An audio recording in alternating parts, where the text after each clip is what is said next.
When political talking points collide with hard questions, things can unravel fast, and that's exactly what you're about to see. In this exchange, a Cambridge professor calmly challenges Charlie Kirk's arguments on Ukraine, and the conversation quickly turns into one of the most revealing debates you'll watch. Before we dive into the full story, comment where you're watching from, and don't forget to like and subscribe so you don't miss the next one. Now let's watch the exchange together, and I'll share my thoughts once it's over. Thank you.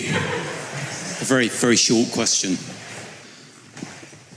Israel versus Hamas, good guy versus bad guy.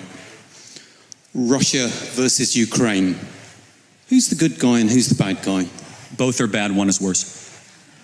Which way round? Russia is worse than Ukraine. Okay, so why haven't we pursued that? What do you mean? Well, it seems to me that in the whole of the current US proposition, that Ukraine is being the bad guy. In what way? We funded Ukraine upwards to $200 billion. Absolutely, but... We just signed a mineral deal with Ukraine, not Russia. Yeah, but you are expecting Ukraine to give up 20% of its territory to someone who invaded it. Well, is Crimea part of Russia or Ukraine? Ukraine. That's where we don't agree. Well, I'm afraid that's part of international treaty. That's not up for grabs. Well, it's interesting. I mean, hold on.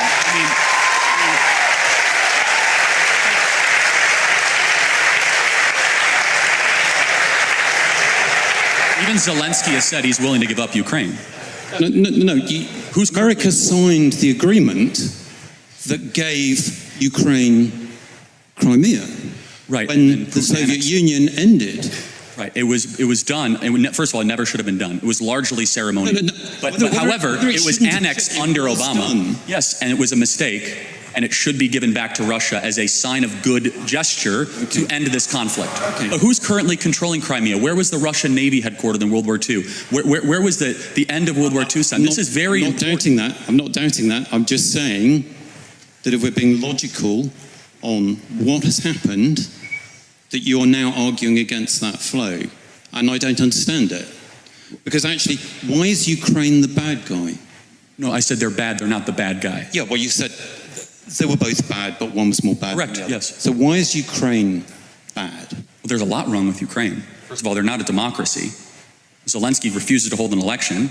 Well, no, he can't hold an election. Oh, wait, did Churchill hold an election during the war? Because under his constitution... Hold on, Lincoln held an election during the war. That's not true. He can call an election. He can call a snap election. He's full dictator of the country. No. Because he knows that the people of Ukraine would kick him out immediately because he's deeply unpopular. In fact, if he wanted to show a statement to the world, he would call an election and win by 80% and say, see, I'm super popular. So that's number one. I have a problem with that. I have a problem with a person being propped up as a government we're sending $200 billion to that refuses even to face his voters.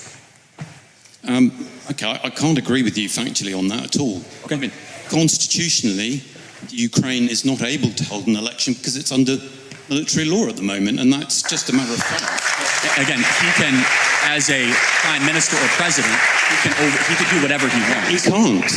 Okay, all right, we're going to just go back and forth. He can't sign an executive order and change their constitution. Okay. Neither can the American president either, so hopefully there's a bit of...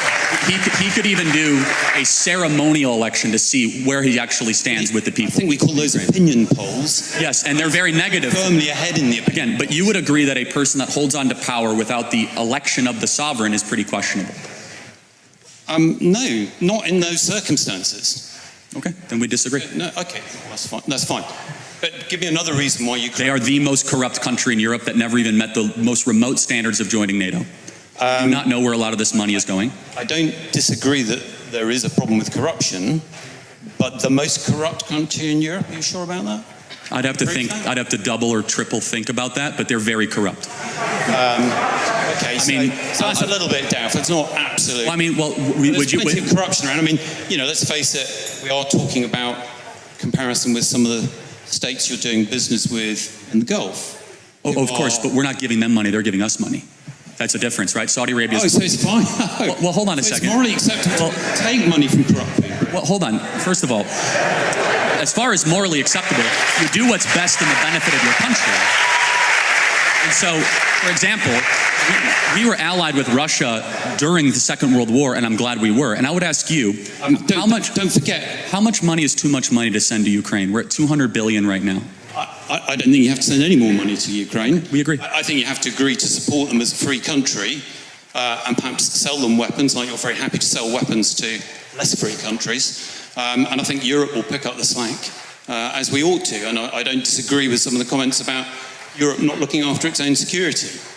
I just don't get this approach, which was supposedly to end the war quickly, which now seems to be elongating it, and in doing so, it's throwing up a smokescreen of very variable facts, if they are facts at all, about how things occurred, which actually isn't helping things. And if people can't see that Putin is stalling, I'm just... I agree with you. I think he might be stalling. And therefore, and I think even your president has acknowledged the fact that he thinks he might be stalling. That's correct. So we don't have a disagreement there. No, we don't. No, we just have a disagreement about the efficacy of tactics, and we don't know. And I'm willing to say we could be wrong. No. Oh, well of course you could be wrong in life. Yeah. I mean, we could all be wrong.